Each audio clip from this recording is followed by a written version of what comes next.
Welcome to, you know, another deep dive. This time, I think, into a director whose films really, really linger. I mean, they stick with you in this kind of mood and atmosphere rather than just telling you like a straight story. Yeah, yeah, exactly. It's more of an experience than a straight narrative. He's kind of really earned this name, Wong Kar-Wai. Oh, absolutely. The Visionary. Yeah, and we're going to look at what makes his films so unique. Definitely. And especially, I think, focusing on his masterpiece, Chungking Express. So what is it about Wong Kar-Wai that makes him so, I don't know, so fascinating? It's interesting. I think one of the big things is he's not just telling a story, he's creating an atmosphere. He wants you to experience these fleeting moments of time, the kind of bittersweet pang of love and the memories, almost the weight of memories. You walk out of his films feeling something, not just remembering a plot. Okay, so let's unpack that a little bit. So how did he even get started in filmmaking? Where did these ideas come from? Well, he was born in Shanghai, but his family moved to Hong Kong when he was quite young. And I think this blend of cultures, the sense of displacement, really comes across in his films. It's like a longing for connection, for something lost. So almost like his personal background sort of became a theme in his work. Absolutely. And you can see it kind of develop over time. He didn't actually start as a director. He was a scriptwriter first, Oh, okay. which I think really kind of gave him the strong understanding of narrative structure or maybe how to deconstruct it. Ah, so that's maybe where that nonlinear storytelling comes from. Okay, so, but when he makes his directorial debut, is that kind of a more conventional film? Or did it already have these hints of what he would become known for? It's interesting you asked that. His debut, As Tears Go By, in 1988, was actually a gangster drama. Hmm, And so it had this classic Hong Kong action movie feel to it, but there were these subtle stylistic choices that hinted at his future work. It's like these little glimpses of visual flair and the fragmented narratives that he would become known for kind of tugged within this familiar genre. oh, cool. So it's almost like the seeds were there. Yeah, they were already there. Yeah. But then when did he really break away and solidify his kind of signature Wong Kar-Wai style? I'd say with Days of Being Wild, which came out in 1990, this is the film that really put him on the map in Hong Kong and internationally. It's full of these melancholic characters. They're all bathed in this hazy, dreamlike atmosphere. And the timeline jumps around in a way that just keeps you completely engaged. The story isn't linear, but the emotions are palpable. So Days of Being Wild was a turning point. What were some of those key stylistic elements that we see sort of emerge in that film? Hmm. Well, think of visually striking compositions. He actually started collaborating with cinematographer Christopher Doyle around this time. Okay. And together, they created this signature look. Saturated colors, slow motion sequences, a very intimate use of handheld camera work, and these close-up shots that feel so intensely personal. It's like he's inviting you into the character's emotional space. Wow, you're really painting a picture here. So it's not just the story, but it's the way he presents it visually. Precisely. And the music is just as important. He uses music to really underscore the mood, to amplify those emotions he's conveying Yeah. visually. You'll hear a lot of recurring themes like the use of California Dreamin' in Chungking Express, Right. which has become almost iconic. Yeah. And it adds this layer of longing and this ache for connection that runs through so much of his work. Yeah, it's so interesting too because it's like familiar music that he makes feels so fresh and so emotionally charged again. It's like he gives it new meaning. He does. It's like creating an emotional mixtape for each film. It draws you deeper into the world that he's building. And then, of course, there's the way he handles narrative. It's nonlinear, almost like these series of fleeting moments and memories sort of stitched together. Hmm. But even though it's fragmented, there's this strong emotional thread running through it all, kind of connecting the characters and their experiences. So he's playing with time and structure, but that emotional core is still very strong. Exactly. And he doesn't shy away from complex emotions. He tackles themes of love, loss, isolation, the yearning for connection in a way that feels incredibly honest, relatable. Hmm. Speaking of connection, I mean, we have to talk about Chungking Express. This film feels like a love letter to Hong Kong itself. This kind of vibrant, like frenetic city. It's not just a backdrop. It's almost like a character in the story. You hit the nail on the head. In Chungking Express, he transforms these ordinary urban spaces, crowded streets, neon-lit alleys, even this tiny snack bar, into these poetic backdrops for these intimate encounters. It's about those fleeting connections, those moments that might seem insignificant but can actually kind of change your life's trajectory. So he's almost romanticizing the city, showing the beauty in the everyday, even in the midst of all this chaos and motion. He does, but also the sense of loneliness of these characters searching for connection in this kind of overwhelming urban environment. It's a theme that I think resonates with so many people, especially in today's world. Here's where I think it gets really interesting, too. Chungking Express was actually shot in just 23 days, which is kind of remarkable considering his usual, meticulous approach to filmmaking. Can you tell us a little bit about that? Yeah, well, it was a bit of a creative detour for him. He was actually taking a break from filming Ashes of Time, which was a much more complex production. Okay. And he just decided to shoot this smaller, more spontaneous film in the meantime. It was almost like this burst of creative energy, kind of embracing improvisation and intuition. So it was a chance for him to kind of experiment, to play with a different style. Yeah, exactly. And that spontaneity really shines through in the final product. Right. Chungking Express just feels incredibly fresh, incredibly alive. It perfectly captures that energy of Hong Kong in the 90s. Okay. Now, we've talked about the visuals, the music, this nonlinear narrative, but can you give us a concrete example of how these elements kind of all come together in Chungking Express? Well, think about the recurring use of California Dreamin'. Okay. It plays over and over, especially when Cop 223, one of the main characters, is grappling with heartbreak. He's fixated on expiration dates, not just on food, but on love as well. It's like he's trying to control something that's just inherently fleeting and unpredictable. Oh, that's such a good point. The repetition of the song becomes this sonic representation of his emotional state.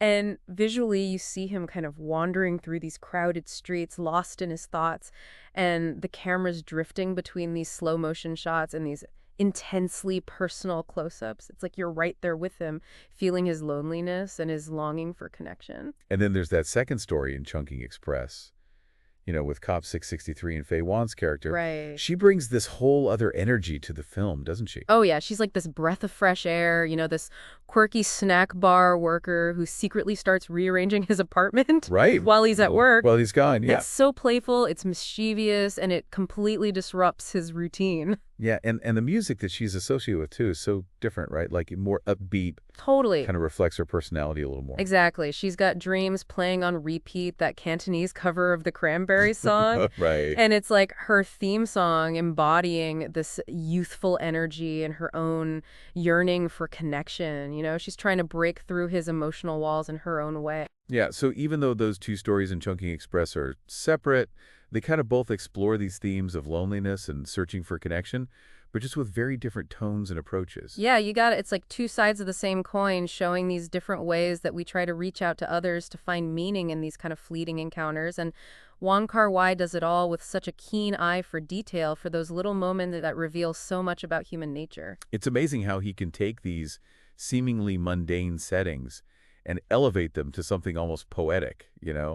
Like a convenience store becomes this stage for heartache, or a snack bar transforms into this space of longing and possibility. Yeah, and you as the viewer, you're brought right into the heart of it all. You're not just watching the story unfold, you're experiencing it through the character's eyes, through the lens of his distinctive vision. Okay, so we've focused a lot on Chungking Express, but I think we should talk about his broader influence. Wong Kar-Wai's style has really resonated with other filmmakers, hasn't it? Oh, absolutely. He's become a major inspiration for a whole generation of directors all over the world. You can see his influence in films by Quentin Tarantino, who was so captivated by Chungking Express that he actually helped to distribute it in the U.S. Wow, that says a lot coming from Tarantino, who's such a cinematic force in his own right.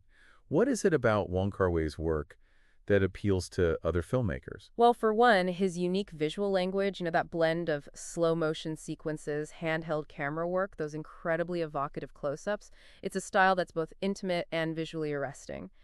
And then there's his masterful use of music, the way he weaves those soundtracks into the emotional fabric of the film. And that nonlinear storytelling, too. It's not for everyone, but it's definitely become a hallmark of his style. Oh, for sure. And you see it reflected in the work of a lot of other directors who've been inspired by him. Yeah, absolutely. It's a way of telling stories that almost mirrors the way we actually experience life, right? Memories aren't linear. Right. They're fragmented, they jump around in time, and he captures that so beautifully in his films.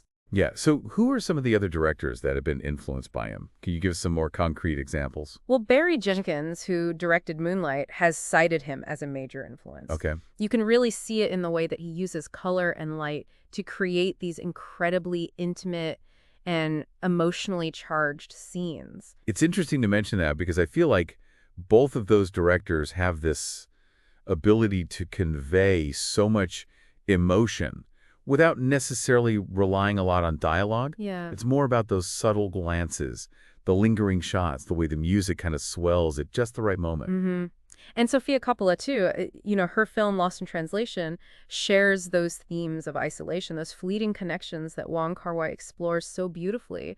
The setting might be different. Right, Tokyo instead of Hong Kong. But that sense of, searching for connection in a foreign city, the way she uses visuals and music to kind of evoke mood, it's all very reminiscent of his work. And even Denis Villeneuve, a director known for these epic sci-fi films like Dune, Right. has talked about how much he admires Wong Kar-Wai's ability to create these incredibly evocative and visually stunning worlds. Yeah, Villeneuve is such a master of visual storytelling, and he's clearly drawn to the way that Wong Kar-Wai uses these cinematic tools to really transport you to another place, to make you feel something deeply, even in the midst of all that spectacle. It's so fascinating how this one director, working primarily in Hong Kong, has had such a profound impact on filmmaking worldwide. It really speaks to the universality of his themes. Yes, his films are often set in these very specific cultural contexts, Hmm.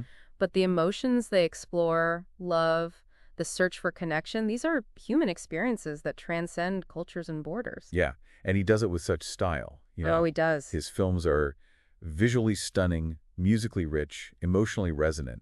They linger in your minds long after you've seen them. He's a true artist, a visionary who uses the language of cinema to create these incredibly immersive and unforgettable experiences. So for someone who's never seen a Wong Kar-Wai film, where do you even begin? What would you recommend as a starting point? I always recommend Chungking Express. It's a great entry point into his world. It's visually captivating, it's emotionally engaging, and the pacing is a little bit faster compared to some of his other films, Right. which I think might make it more accessible for a first-time viewer. It's a good one to start with, I agree. And that soundtrack, you'll be humming California Dreamin' for weeks. Oh, yeah. But it's more than just a catchy tune. It's woven into the fabric of the film, and it adds this whole other layer of meaning. Right. So what are some of those deeper layers in Chungking Express that you might not catch on a first viewing? Well, pay attention to the way he uses food as a metaphor. Okay. Think about those expiring cans of pineapple. Right. Cop 223's obsession with the expiration date on everything, even love. Yeah. It's about our attempts to kind of hold on to things that are inherently transient to control something that's ultimately beyond our grasp. It's like those expiration dates become a symbol for the fleeting nature of time, the way things change, relationships evolve. Right. And we can't always hold on to the past. Exactly. And there's also a lot of symbolism embedded in the setting itself, The crowded streets of Hong Kong, the neon lights reflecting off wet pavement, those cramped apartments, it all contributes to this feeling of urban loneliness, of these characters searching for connection in this overwhelming and ever-changing environment. And yet there's also beauty in that. Isn't there a kind of romanticism in those fleeting encounters, those chance meetings, that just might change your life? That's the magic of Wong Kar-Wai. He finds beauty in the everyday, in the mundane, in those moments that might seem insignificant but actually hold so much weight. And he makes you feel it. Yes, it does. His films stay with you long after the credits roll. They do. You walk out of the theater and you see the world a little bit differently, a little more poetically, perhaps. He reminds you to kind of pay attention to those small details, to savor those fleeting moments of connection, to find beauty in the unexpected. And maybe to listen to the soundtrack of your own life a little more closely. It's interesting how his films, while visually stunning and often set in these vibrant, bustling environments, there's also this sense of melancholy, of introspection almost, like he's capturing both the external world and the internal world of his characters. Yeah, he has this incredible ability to kind of blend those two worlds, the outer and the inner. Yeah. You see it in the way he uses slow motion, for example. It's not just about creating a visually striking effect. It's about slowing down time, allowing you to really absorb the emotions of the moment, to connect with what the characters are feeling internally. Yeah, and you really get that sense of time slowing down in Chungking Express, too. Those moments where everything seems to just pause and you're completely immersed in the character's world. Absolutely. Think about that scene, for instance, where Faye Wong's character is cleaning Cop 663's apartment Yeah, and she's dancing around in California dreaming. It's such a simple scene, but it's filled with this longing, this yearning for connection. And the way he uses slow motion and those close-ups, it's like he's inviting you into her world, into her emotional state. yeah, he makes those everyday moments feel so profound, so full of meaning. And I think that's what resonates with people, too. It's like we all have those moments, those little details that stick with us, that become part of our own personal stories. He reminds us to pay attention to those moments, to kind of find the beauty in the everyday, in these fleeting connections that make up our lives.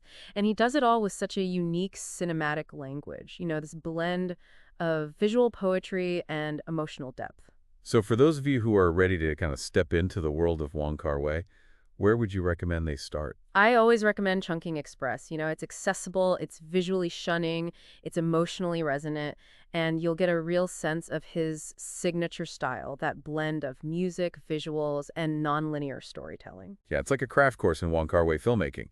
But be prepared, you might just walk out of the theater wanting to book a flight to Hong Kong and chase down your own fleeting encounter. And don't forget to pay attention to the soundtrack. Yeah. It's not just background music, it's integral to the film's emotional impact. Yeah, as we're wrapping up our exploration of Wong Kar-Wai, what is it about his films that you find most enduring? What do you think will continue to resonate with audiences for years to come? I think it's his ability to capture these universal human experiences, that longing for connection, the kind of bittersweet pangs of love, the way memories shape who we are. And he does it with a style that's both visually arresting and emotionally raw. His films stay with you long after you've seen them, and they prompt you to kind of reflect on your own life, your own experiences with love and loss. And maybe even think about what songs would be on the soundtrack of your own life. Exactly.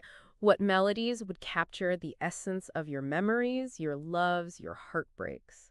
Wong Kar-wai reminds us that life itself is a bit like a film, a series of fleeting moments that weave together to form a larger narrative. It's about paying attention to those moments, finding beauty in the everyday, and embracing the kind of emotional richness of the journey.